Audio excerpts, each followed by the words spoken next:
ಬೆಳಗಾಂನಲ್ಲಿ ಈ ಕಾನೂನನ್ನು ಮಾಡದ್ದು. ಜನಸಂಖ್ಯೆಗೆ ಅನುಗುಣವಾಗಿ ಮೀಸಲಾತಿ ಇರಬೇಕು, ಅಲ್ಲ SCP TSP ನಲ್ಲಿ ಹಣ ಖರ್ಚು ಮಾಡಬೇಕು ಅಂತ ಮಾಡಿದ್ದು ಯಾರು?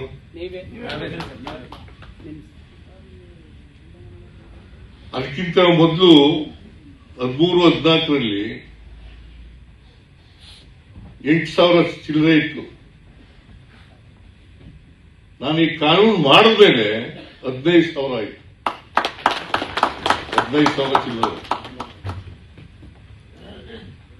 ಆಮೇಲೆ ಈ ವರ್ಷ ಎಷ್ಟಿದೆ ಗೊತ್ತಾ? 34 44,636 ಕೋಟಿ. 44,636 ಕೋಟಿ. ಯಾಕೆ ಮಾಡಲಿಲ್ಲ ಬೇರೆಯವರು?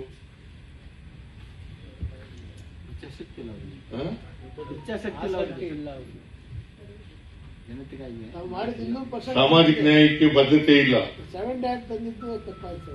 7D ಬದಲಾವಣೆ ಮಾಡಿದವರು ಯಾರು? ಡ್ರಾಪ್ ಮಾಡಿದವರು ಯಾರು? 7 ಆಮೇಲೆ ಮುಂದೆ ಮಾಡಬೇಕಾದ ಬೇರೆ ವಿಚಾರ. 7D ಅದನ್ನ ಡ್ರಾಪ್ ಮಾಡಿದವರು ಯಾರು? ಅಮೆಂಡ್ಮೆಂಟ್ ಮಾಡಿ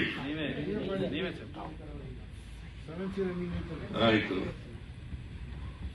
ಈಗ 4% ಬಡ್ಡಿನಲ್ಲಿ 10 ಲಕ್ಷದವರೆಗೆ ಸಾಲ ಸಿಗಬೇಕು ಬ್ಯಾಂಕ್ನಲ್ಲಿ, KSFC ನಲ್ಲಿ ಅಂತ ಮಾಡಿದವರು ಯಾರು?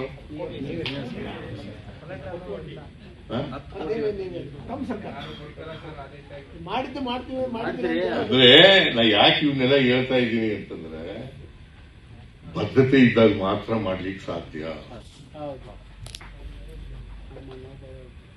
ಈಗ ಪರಿಶಿಷ್ಟ ಜಾತಿ ಪರಿಶಿಷ್ಟ ವರ್ಗದವರು 24.1% ಇದ್ದಾರೆ. 2011 ಜನಗಣತಿ ಪ್ರಕಾರ. ಈಗ ಸ್ವಲ್ಪ ಜಾಸ್ತಿನೂ ಆಗಿರ್ಬೋದು. 24.1%. 6.95 ST, 17.15% SC. ಇನ್ಕ್ಲೂಡಿಂಗ್ ಮುಖ್ಯಮಂತ್ರಿ ಆಗಲಿಲ್ವಾ ಸರ್? ಕಾಲ್ ಭಾಗ ಇದ್ರು ಕೂಡ ರಾಜ್ಯದಲ್ಲಿ ಒಂದ್ಸರಿನೂ ಮುಖ್ಯಮಂತ್ರಿ ಆಗಲಿಲ್ವಲ್ಲ ಜನ. ಯಾರು ನಿಮ್ಗೆ ಗೊತ್ತಾ? ನೀವು ಗೊತ್ತಿಲ್ಲ ಮಾಡಿ ಹೋರಾಟನ ನಾನ್ ಮಾಡೋದಲ್ಲ, ಒಬ್ಬನೇ ಮಾಡಕ್ಕಾಗಲ್ಲ ಅದನ್ನ. ಸುಮ್ಮನೆ ಏನೇನೋ ಮಾತಾಡ್ತೀರಿ, ಕೂತ್ಕೊಂಡು ಏನೋ ಮಾತಾಡ್ತೀರಿ, ಸುಮ್ಮನೆ ಏನೋ ಮಾತಾಡ್ತೀರಿ. ಈಗ ಡೆಪ್ಟಿ ಚೀಫ್ ಮಿನಿಸ್ಟರ್ ಮಾಡಿಸ್ತವ್ರು ಯಾರು? ಪರಮೇಶ್ವರ್ಗೆ.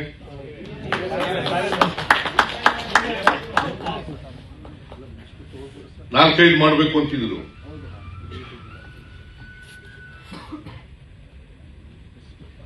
ಒಬ್ಬರಿಗೆ ಮಾಡಬೇಕು ಅಂತ ಹೇಳಿ ಮಾಡಿಸಿದವ್ರು ಯಾರು? ಆಯ್ತಪ್ಪ.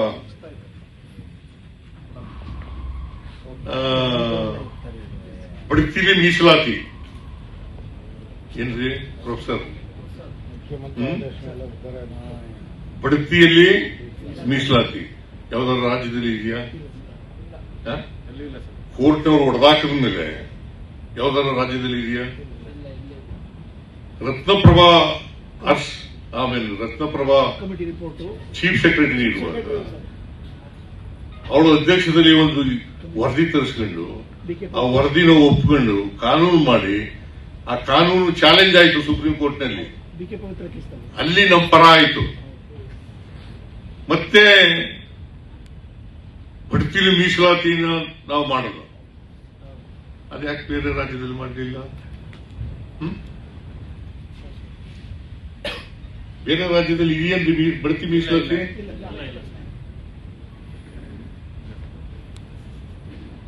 ಇದೆಯಾ ಕರಿಯೋಣ? ಅದೇ ಕರ್ನಾಟಕದಲ್ಲಿ ಮಾತ್ರ ಯಾಕೆ ಮಾಡಕ್ಕಾಯ್ತು?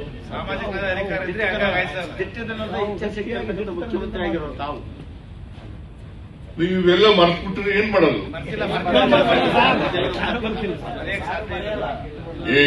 ನನಗೆ ಧಿಕ್ಕಾರ ಕೂಗಿರೋರು ಎಷ್ಟು ಜನ ಇದ್ದೀರಿ? ಒಳ ಮೀಸಲಾತಿ ಮಾಡೋವರಿಗೆ ಕೇಳಪ್ಪ ಅಲ್ಲಿ ಪತ್ರಿಕೆ ತೋರಿಸ್ಲಾ?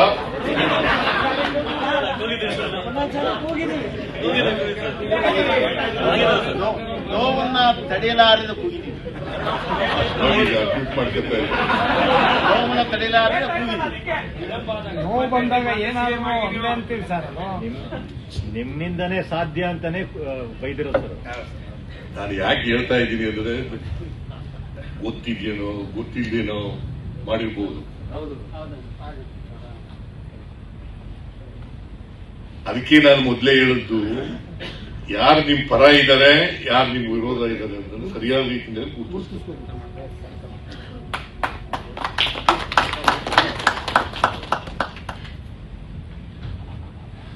ಅವರಿಗೆ ಬೆಂಬಲಿಸ್ತಕ್ಕಂಥ ಕೆಲಸವನ್ನು ಮಾಡಬೇಕು ಅಲ್ವಾ? ಇಲ್ಲದೆ ಹೋದ್ರೆ ಪ್ರಯೋಜನ ಆಗೋದಿಲ್ಲ. ಈಗ ನರೇಂದ್ರ ಮೋದಿ ಅವರು ಹ್ಯಾಕ್ ಮಾಡಿಲ್ಲ?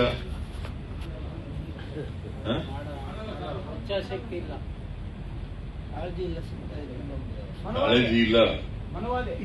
ನೀವು ರಾಜಕೀಯ ಮಾತಾಡಬಾರ್ದು ಅಂತ ಇದ್ದೀನಿ. ಅವ್ರ ವಿರೋಧ ಇದ್ದಾರೆ ಬಿಜೆಪಿಯವರ ಮನುವಾದಿಗಳು.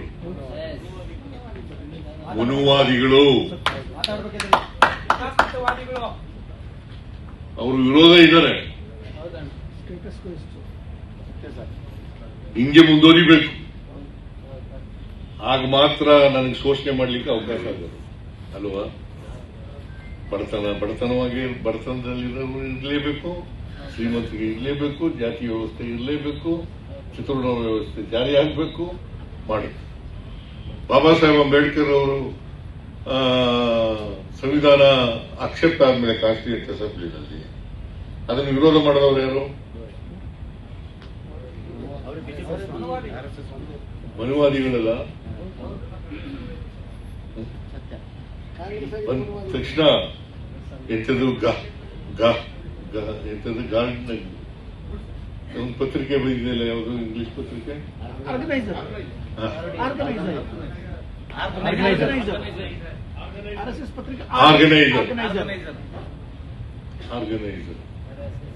ಅದರಲ್ಲಿ ವಿರೋಧ ಮಾಡೋದು ನೋಡಿದ್ದೀರಾ?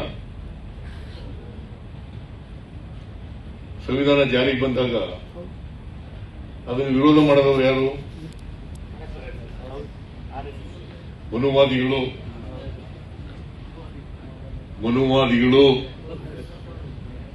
ಮನುಸ್ಮೃತಿ ಫಾಲೋ ಮಾಡಿದವರು ಯಾರು? ಮನುವಾದಿಗಳು.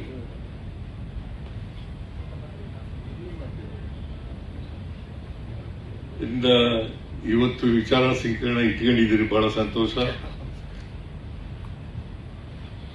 ನಾನು ನಿಮ್ ಪರ ಇರ್ತೀನಿ. ಮೀಸಲಾತಿ ಪರ ಅಂದ್ರೆ ನಿಮ್ ಪರ ಅಲ್ಲ, ನೀವು ಯಾವ್ಯಾವುದೋ ಪಕ್ಷದಲ್ಲಿ ಇದ್ದೀರಿ.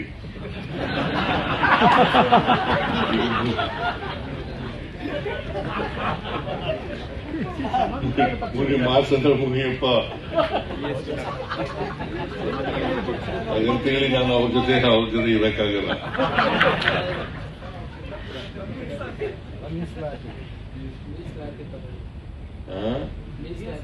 ಪಾರ್ಲಿಮೆಂಟ್ ಅಲ್ಲಿ ಮಾತಾಡ್ಬೇಕು ಸರ್. ಪಾರ್ಲಿಮೆಂಟ್ ಅಲ್ಲಿ ಮಾತಾಡ್ಬೇಕು, ಹೋಗ್ಬೇಕು, ನೀವು ಪ್ರಧಾನಿ ಆಗ್ಬೇಕು.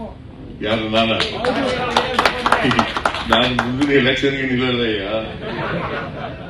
ಆದ್ರೆ ಸಕ್ರಿಯ ರಾಜಕಾರಣದಲ್ಲಿ ಇರ್ತೀನಿ.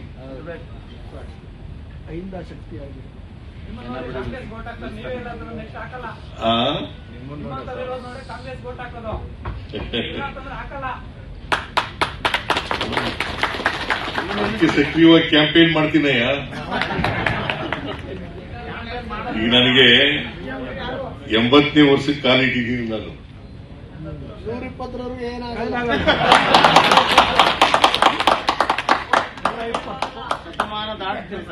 80ನೇ ವರ್ಷಕ್ಕೆ 79 ತುಂಬಿ 80ನೇ ವರ್ಷಕ್ಕೆ ಕಾಲಿಟ್ಟಿದ್ದೀನಿ. 28ಕ್ಕೆ ಆಗುತ್ತೆ ಸರ್ ತಾವು ಮುಖ್ಯಮಂತ್ರಿ. ಕರ್ನಾಟಕ ಮಾಡ್ತಾ ಇದ್ದಾರೆ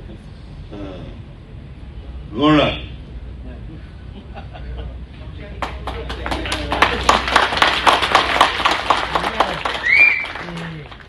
ಒಂದು ಯೋಚನೆ ಮಾಡಬೇಕು ನೀವು. ಒಂದು ಒಳ ಮೀಸಲಾತಿ ಹೋರಾಟ ಮುಂದುವರಿಬೇಕು. ಮತ್ತೆ ಯಾವುದೇ ಕಾರಣಕ್ಕೆ ನಿಮ್ಮಲ್ಲಿ ಭಿನ್ನಾಭಿಪ್ರಾಯಗಳಿದ್ದಾವೆ ಅನ್ನೋದು ಹೋರಾಟ ಮಾಡಿ, ಆದರೆ ಗುರಿ ತಲುಪುವವರೆಗೂ ಹೋರಾಟ ಮಾಡಬೇಕು. ಎಲ್ಲರೂ ಒಟ್ಟಿಗೆ ತಗೊಂಡು ಹೋಗ್ತಕ್ಕಂಥ ಕೆಲಸವನ್ನು ಸ್ಪೃಶ್ಯರು ಅಸ್ಪೃಶ್ಯರು ಎಲ್ಲ ಒಟ್ಟಿಗೆ ತಗೊಂಡು ಹೋಗ್ಬೇಕು. ಯಾರ ಅವಕಾಶಗಳಿಂದ ವಂಚಿತರಾಗಿದ್ದಾರೆ ಅವರೆಲ್ಲರೂ ಕೂಡ ಒಟ್ಟಿಗೆ ಹೋಗ್ತಕ್ಕಂಥ ಕೆಲಸವನ್ನು